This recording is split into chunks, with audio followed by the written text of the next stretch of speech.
Welcome to movie brand. മലയാളികളുടെ പ്രിയപ്പെട്ട താരദമ്പതികളാണ് ഫഹദ് ഫാസിലും നസ്രിയയും. ഇരുവർക്കും ആരാധകരും ഏറെയാണ്. ഫഹദ് ഫാസിൽ സോഷ്യൽ മീഡിയയിൽ സജീവമല്ലെങ്കിലും നസ്രിയ സോഷ്യൽ മീഡിയയിൽ സജീവമാണ്. എല്ലാ വിശേഷവും താരം ആരാധകരുമായി പങ്കുവയ്ക്കാറുണ്ട്. ബാംഗ്ലൂർ ഡേയ്സിന്റെ വൻ വിജയത്തിന് പിന്നാലെയായിരുന്നു ഫഹദും നസ്രിയയും ജീവിതത്തിലും ഒരുമിച്ചത്. സിനിമാ ലോകവും ആരാധകരും ഒരുപോലെ ആഘോഷമാക്കിയ താരവിവാഹമായിരുന്നു ഇവരുടേത്. വിവാഹശേഷം നസ്രിയ മടങ്ങി വന്നത് ട്രാൻസ് എന്ന ചിത്രത്തിലൂടെയായിരുന്നു. പിന്നാലെ ഒരു തെലുങ്ക് ചിത്രത്തിലും അഭിനയിച്ചു. അടുത്തിടെ സൂക്ഷ്മദർശിനി എന്ന സിനിമയിലൂടെ മലയാളത്തിലേക്കും തിരിച്ചെത്തി. ഇതിലൂടെ മികച്ച നടിക്കുള്ള പുരസ്കാരവും നസ്രിയയെ തേടിയെത്തിയിരുന്നു. 4 വർഷത്തിന് ശേഷം നസ്രിയ അഭിനയിക്കുന്ന സിനിമയാണത്. MC ജിതിൻ സംവിധാനം ചെയ്യുന്ന സിനിമയിലെ നായകൻ ബേസിൽ ജോസഫ് ആയിരുന്നു. കുറച്ച് ദിവസങ്ങൾക്ക് മുൻപായിരുന്നു നടി ഇൻസ്റ്റഗ്രാമിലൂടെ പങ്കുവച്ച കുറിപ്പ് വലിയ ചർച്ചകൾക്ക് വഴിതെളിച്ചത്. കുറച്ചു നാളുകളായി വൈകാരികമായും വ്യക്തിപരമായതുമായ പ്രശ്നങ്ങളിലൂടെയാണ് താൻ കടന്നു പോകുന്നത് എന്നും അതിനാലാണ് സോഷ്യൽ മീഡിയയിൽ താൻ ആക്റ്റീവ് അല്ലാതിരുന്നത് എന്നുമാണ് നസ്രിയ അറിയിച്ചത്. അമ്മയാകാത്തതിലെ ദുഃഖമെന്നും ഫഹദുമായി എന്തോ വിഷയം ഉണ്ടെന്നും വരെയുള്ള കഥകൾ വന്നു. എന്നാൽ ഇപ്പോഴിതാ അത്തരക്കാർക്ക് മുഖത്തേറ്റ അടി പോലെയാണ് നസ്രിയയുടെ ഒരു ചിത്രം സോഷ്യൽ മീഡിയയിൽ നിറയുന്നത്. അനുജന്മാർക്കൊപ്പം എത്തിയ നസ്രിയയുടെ ചിത്രം അതിവേഗമാണ് വൈറലായത്. ഫർഹാൻ ഫാസിലും നവീൻ നസീമുമാണ് ചിത്രത്തിൽ ഉള്ളത്. ഒപ്പം നവീന്റെ ഭാവി വധുവിനെയും ചിത്രത്തിൽ കാണാമായിരുന്നു. എന്നാൽ ഇപ്പോൾ നസ്രിയയുടെ ഒരു വീഡിയോയും സോഷ്യൽ മീഡിയയിൽ വൈറലാകുകയാണ്. 3 മാസം മുൻപേയാണ് 4 കോടി വിലയുള്ള ഒരു വാഹനം ഇവർ സ്വന്തമാക്കിയത്. പൃഥ്വിരാജ്, ദുൽഖർ സൽമാൻ അടക്കമുള്ള സെലിബ്രിറ്റികൾക്കുള്ള ബെൻസിന്റെ AMG G63 മോഡലാണ് ഇവർ സ്വന്തമാക്കിയത്. ഈ വീഡിയോയാണ് ഇപ്പോൾ സമൂഹ മാധ്യമങ്ങളിൽ ആഘോഷിക്കുന്നത്. സംഭവം പഴയതാണെങ്കിലും നസ്രിയയുടെ ചിരിച്ച മുഖം കണ്ട ആ സന്തോഷമാണ് പലർക്കും. കുറച്ച് ദിവസങ്ങൾക്ക് മുൻപായിരുന്നു നടി ഇൻസ്റ്റഗ്രാമിലൂടെ പങ്കുവച്ച കുറിപ്പ് വലിയ ചർച്ചകൾക്ക് വഴിതെളിച്ചത്. കുറച്ചു നാളുകളായി വൈകാരികമായും വ്യക്തിപരമായതുമായ പ്രശ്നങ്ങളിലൂടെയാണ് താൻ കടന്നു പോകുന്നത് എന്നും അതിനാലാണ് സോഷ്യൽ മീഡിയയിൽ താൻ ആക്റ്റീവ് അല്ലാതിരുന്നത് എന്നുമാണ് നസ്രിയ അറിയിച്ചത്. എന്റെ 30ാം പിറന്നാൾ ആഘോഷം, സൂക്ഷ്മദർശിനിയുടെ വിജയ ആഘോഷം, ന്യൂ ഇയർ ഇവയെല്ലാം എനിക്ക് ആഘോഷിക്കാൻ സാധിച്ചില്ല. ഇത്രയും ദിവസം പ്രതികരിക്കാതിരുന്നതിനും എന്റെ സുഹൃത്തുക്കളുടെ ഫോൺ വിളികൾക്കും മെസ്സേജുകൾക്കും മറുപടി പറയാതിരുന്നതിനും ക്ഷമ ചോദിച്ചുകൊണ്ടായിരുന്നു നടിയുടെ കുറിപ്പ്. നസ്രിയ നേരത്തെ പങ്കുവച്ച കുറിപ്പ് ഇങ്ങനെയായിരുന്നു: എല്ലാവർക്കും നമസ്കാരം. നിങ്ങൾ എല്ലാവരും സുഖമായിരിക്കുന്നുവെന്ന് ഞാൻ പ്രതീക്ഷിക്കുന്നു. കുറച്ചു നാളുകളായി എന്തുകൊണ്ടാണ് ഞാൻ എല്ലാത്തിൽ നിന്നും വിട്ടുനിന്നത് എന്ന് നിങ്ങളോട് പങ്കുവയ്ക്കാൻ ഞാൻ ആഗ്രഹിക്കുന്നു. നിങ്ങളിൽ പലർക്കും അറിയാവുന്നതുപോലെ ഈ അത്ഭുതകരമായ കമ്മ്യൂണിറ്റിയിൽ ഞാൻ എപ്പോഴും സജീവ അംഗമായിരുന്നു. എന്നിരുന്നാലും കഴിഞ്ഞ കുറച്ച് മാസങ്ങളായി ഇമോഷണലായിട്ടും വ്യക്തി ജീവിതത്തിലെ വെല്ലുവിളികളും ഒക്കെയായി വളരെ ശ്രമകരമായ അവസ്ഥയിലൂടെ കടന്നു പോവുകയായിരുന്നു. നിലവിലും അതേ അവസ്ഥ തുടരുകയാണ്. എന്റെ 30ാം പിറന്നാൾ, പുതുവത്സരം, എന്റെ സൂക്ഷ്മദർശിനി എന്ന സിനിമയുടെ വിജയവും മറ്റ് നിരവധി പ്രധാന നിമിഷങ്ങളും എനിക്ക് നഷ്ടമായി. അതൊന്നും ആഘോഷിക്കാൻ സാധിക്കാതിരുന്നതും ഇതുകൊണ്ടാണ്. എന്തുകൊണ്ടായിരുന്നു ഇതെന്ന് വിശദീകരിക്കാത്തതിനും കോളുകൾ എടുക്കാത്തതിനും സന്ദേശങ്ങൾക്ക് മറുപടി നൽകാത്തതിനും എന്റെ എല്ലാ സുഹൃത്തുക്കളോടും ഞാൻ ക്ഷമ ചോദിക്കുന്നു. ഞാൻ ഉണ്ടാക്കിയേക്കാവുന്ന എന്തെങ്കിലും വിഷമത്തിനോ അസൗകര്യത്തിനോ ഞാൻ ശരിക്കും ഖേദിക്കുന്നു. ഞാൻ പൂർണ്ണമായും എന്നിലേക്ക് ചുരുങ്ങിയിരിക്കുകയായിരുന്നു. ജോലിക്കായി എന്നെ ബന്ധപ്പെടാൻ ശ്രമിച്ച എന്റെ എല്ലാ സഹപ്രവർത്തകരോടും ഞാൻ ക്ഷമ ചോദിക്കുന്നു. ഞാൻ നിങ്ങൾക്ക് മുന്നിൽ ഉണ്ടായിരുന്നില്ല. ഇതുമൂലം ഉണ്ടാക്കിയേക്കാവുന്ന എന്തെങ്കിലും തടസ്സങ്ങൾക്ക് ഞാൻ ഖേദിക്കുന്നു.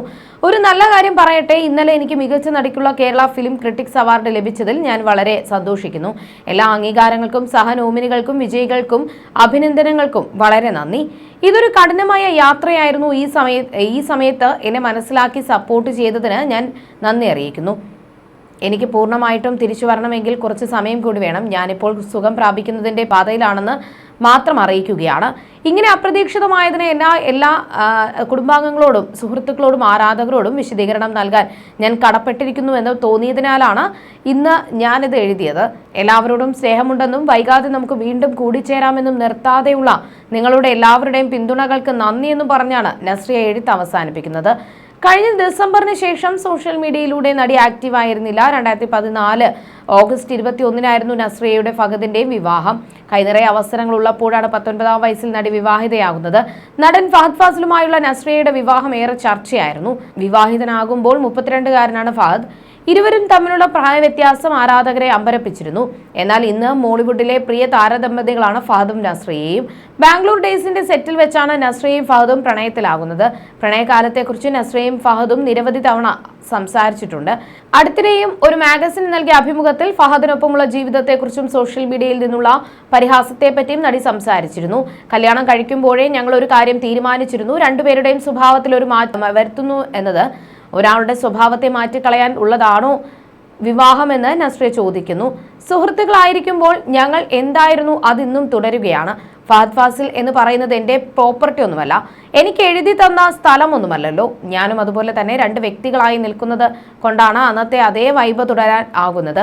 ഫഹദിനെ സൂക്ഷ്മദർശിനി ഉപയോഗിച്ച് നോക്കാറില്ല, പക്ഷേ വൃത്തിയെക്കുറിച്ച് കുറച്ച് വൃത്തികെട്ട സ്വഭാവം എനിക്കുണ്ട്. ഒരു വസ്തു വെച്ച സ്ഥലത്ത് നിന്ന് എടുത്താൽ അത് അവിടെ തന്നെ വെക്കണം. ഞാൻ ബഹളം ഉണ്ടാക്കുന്നത് ഈ കാര്യത്തിൽ മാത്രമാണെന്നും നടി കൂട്ടിച്ചേർത്തു. ഞാൻ സോഷ്യൽ മീഡിയയിലെ നെഗറ്റീവ് കമന്റുകളൊന്നും വായിക്കാറില്ല. വാർത്തയാകുമ്പോഴാണ് അറിയുന്നത്. കല്യാണം കഴിഞ്ഞപ്പോൾ പ്രായ വ്യത്യാസത്തിൽ നെഗറ്റീവ് കമന്റുകളുമായി ചിലർ വന്നിരുന്നു. അത് കഴിഞ്ഞ് ഞാൻ തടി വെച്ചപ്പോൾ മോശം കമന്റുകൾ ഇട്ടവരുണ്ട്. അവസാനം സുഷിന്റെ കല്യാണത്തിൽ തൃപ്പൂണിത്തറ അമ്പലത്തിൽ പോയപ്പോഴും ഉണ്ടായി. ആ ക്ഷേത്രത്തെക്കുറിച്ച് അറിയാവുന്ന ആരും വിവാദമുണ്ടാക്കിയവർക്കൊപ്പം നിൽക്കില്ല. ആർക്കാണ് പ്രശ്നമെന്ന് മനസ്സിലാവുന്നില്ല. ഞാനും ഷാനുവും എവിടെ ചെന്നാലും ആളുകൾ സ്നേഹത്തോടെയാണ് പെരുമാറുന്നത് എന്ന് നസ്രിയ പറയുന്നു. ഫഹദിനൊപ്പം ഒരു സിനിമ ചെയ്യുമോ എന്ന ചോദ്യത്തിന് നസ്രിയയുടെ മറുപടി ഇങ്ങനെയായിരുന്നു: അങ്ങനൊരു സിനിമ ആലോചനയിൽ ഇല്ലെന്ന് പറയുന്നില്ല. രണ്ടുപേർക്കും ഒന്നിച്ചു വരാനുള്ള കഥ ഇതുവരെ കിട്ടിയിട്ടില്ല എന്നതാണ് സത്യം. ട്രാൻസിന് മുൻപ് സിനിമ ആലോചിച്ചെങ്കിലും നടന്നില്ല. ഞാനും ഷാനുവും ഒന്നിച്ചു വരുമ്പോൾ അത് ഗംഭീരമാകണം എന്നുമായിരുന്നു നസ്രിയ അഭിമുഖത്തിൽ പറയുന്നത്. സിനിമയിലും അല്ലാതെയും ഈ ക്യൂട്ട് കപ്പിൾസിന് ആരാധകർ ഏറെയാണ്. ചെറുപ്പം മുതൽ വീട്ടിൽ കണ്ടിട്ടുള്ള അമ്മയെ പോലെയാണ് ഭാര്യ. എന്നെ നന്നായി നോക്കും, കെയർ ചെയ്യും, എല്ലാ കാര്യങ്ങളും ശ്രദ്ധിക്കാറുമുണ്ട്. പഴയതുപോലെ ദേഷ്യപ്പെടാറില്ല, വഴക്കുണ്ടാക്കാറില്ല. കുറച്ചുകൂടെ പീസ്ഫുൾ ആണ്. ഭക്ഷണം ഉണ്ടാക്കി തരുന്നത് കൊണ്ടല്ല അവൾ നല്ല ഭാര്യയാണെന്ന് പറയുന്നത്. എനിക്ക് വേറെ എവിടെയും കിട്ടാത്ത കംഫർട്ട് നസ്രിയയ്ക്കൊപ്പം ഇരിക്കുമ്പോൾ കിട്ടാറുണ്ട്. അത് തന്നെയാണ് എന്നെ സംബന്ധിച്ച് ഏറെ പ്രധാനപ്പെട്ട കാര്യം. കുറെ കൂടി സെക്യൂർഡ് ആയിട്ട് തോന്നാറുണ്ട്. ഞാൻ നല്ലൊരു ഫ്രണ്ടാണ്, ഭർത്താവാണോ എന്ന് എനിക്കറിയില്ല. ഡൊമിനേറ്റിംഗ് ക്യാരക്ടർ ഒന്നുമല്ല എൻ്റേത്. കാര്യങ്ങൾ കേൾക്കാനും തുറന്ന് സംസാരിക്കാനും ഒക്കെ തയ്യാറാവാറുണ്ട്. അങ്ങനെയൊക്കെ ചെയ്യാൻ ഒരുപാട് ഇഷ്ടമാണെന്നുമായിരുന്നു ഫഹദ് പറഞ്ഞത്. ഫഹദിന്റെ ജീവിതത്തിലേക്ക് വന്നതോടെയാണ് ഞാൻ നായപ്പേടി മാറ്റിയത് എന്നായിരുന്നു ഇടയ്ക്ക് നസ്രിയ പറഞ്ഞത്. ഫഹദ് തന്ന സമ്മാനങ്ങളിൽ ഏറെ പ്രധാനപ്പെട്ടതാണ് ഓറിയോ എന്നും നസ്രിയ ഒരു അഭിമുഖത്തിൽ പറഞ്ഞിരുന്നു. ഫഹദിന്റെ ഡെഡിക്കേഷനും ഹാർഡ് വർക്കും അതിശയിപ്പിക്കുന്നതാണ്. വിവാഹശേഷം താൻ ഇടവേളയെടുത്ത് കുറച്ചു കഴിഞ്ഞ് സ്ക്രിപ്റ്റുകളൊന്നും കേൾക്കുന്നില്ലേ, എന്താണ് ഇത്ര മടിയെന്ന് ഫഹദ് ചോദിച്ചിട്ടുണ്ടെന്നും നസ്രിയ ഒരിക്കൽ പറയുകയുണ്ടായി. മെത്തേഡ് ആക്ടറായ ഫഹദ് നസ്രിയയുടെ സ്വാഭാവിക അഭിനയത്തിന്റെ ആരാധകനാണ്. നസ്രിയ വളരെ ചെറിയ പ്രായം മുതൽ സിനിമ ചെയ്യുന്ന ആളാണ്. ക്യാമറ കോൺഷ്യസ് അല്ല. അവൾ ഒരുപാട് ഹോംവർക്ക് ചെയ്യുന്ന കാര്യം ഞാൻ ശ്രദ്ധിച്ചിട്ടുണ്ട്. സിനിമയെക്കുറിച്ച് ഇരുന്ന് സംസാരിക്കുകയല്ല, വെറുതെ എന്തെങ്കിലും ചെയ്തുകൊണ്ടിരിക്കുമ്പോൾ സിനിമയെക്കുറിച്ച് പറയും. ഇങ്ങനെ ചെയ്യട്ടെ എന്ന് ചോദിക്കും. അവൾ തയ്യാറെടുക്കുമെന്നും ഫഹദ് പറഞ്ഞിരുന്നു.